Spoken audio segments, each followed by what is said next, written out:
Hi, I'm Viviana Calderon, and my topic for my senior capstone is how cell phone devices and any electronic devices, how they're impacting children and teens and adolescents' mental health. I chose this topic because a lot of students, teens, and adolescents are always on their phone. We're glued to our phones. We're never in the moment of anything, and it's very distracting for students who are trying to study for that test, and they get that notification and they just start going on things, and it just becomes very time consuming in a way. It takes a bunch of time away from students. It impacts their mental health, which is the main reason why I did this. It also messes with sleeping schedules, which is another reason why I chose this topic, because it all has to do with the mental development of how children and teens are growing and how they're trying to study for that test or get ready for the next day, but they find themselves, or people find themselves on that phone, on your phone all the time. So that's a negative thing that cell phones have. The problem I was trying to solve when I started this whole process was basically to get teens to put down that phone and just go outside and just enjoy their life and have people live in the moment instead of always behind their screen, which is instead of behind those screens.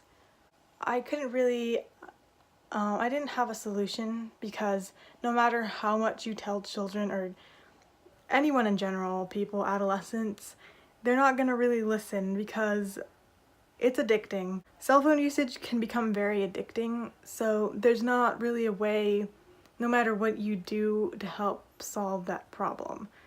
There's always going to be a way that they find a way to get their phones back. If you take them away, if the parents take their phones away and confiscate it from them, they're still gonna get their phones back later on eventually, because they need it to text back or to do whatever they need to do to contact their parents. But there's no really solution unless there's no other way. Throughout this process, I was hoping that students would put that phone down and go outside and just see what's really actually important in life instead of always on that cell phone.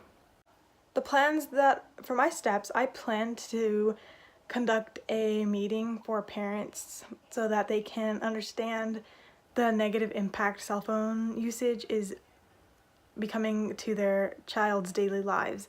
I was hoping to gather up parents and present to them a PowerPoint slideshow that I made with the negative impact this can have on a child's mental health and development.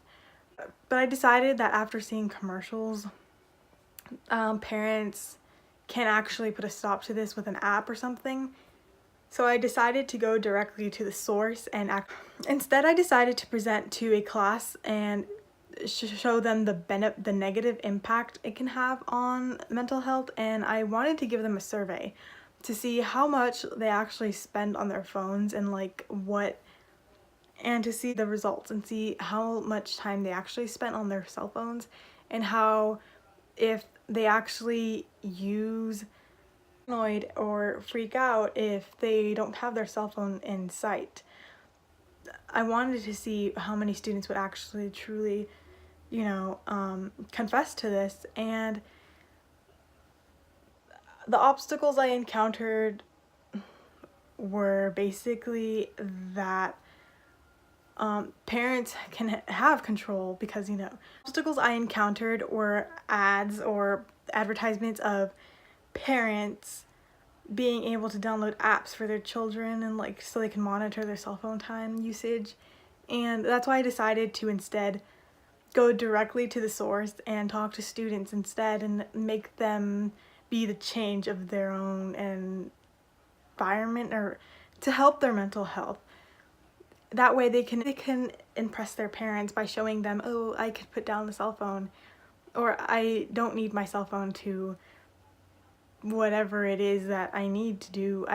There's other ways of communicating, because I found in my overall analysis that cell phones lead to depression and anxiety because of the lack of face-to-face contact.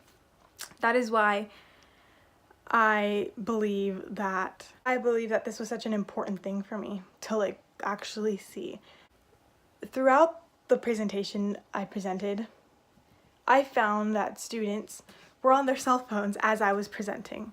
I sometimes notice in class that students are on their cell phones instead of listening to their teacher, and they're being distracted by this whole entire thing, and it's just a lot. And as you can see, that's one of my points that I wanted to prove, was how it is impacting the way students are performing at schools, because it's just everywhere. Because it's getting out of hand.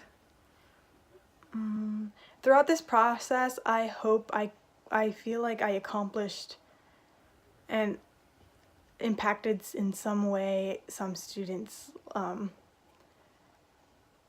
lives in a way, so that they can see how beneficial it could be to put down that cell phone and just they don't need it.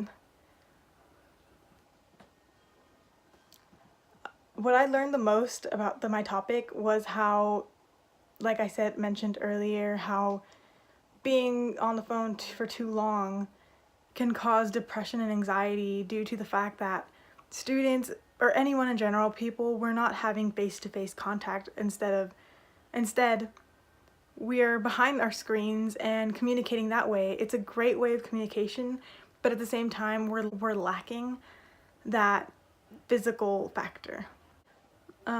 What I wish I have done differently was how I wish I would have been able to present my findings to a larger group of people, or maybe more classes instead of just one class. If I had the resources, I would have liked to start a club maybe, and talk about how just all the negative impacts, and help spread the word with others, and helping them understand the negative impact it has on mental health.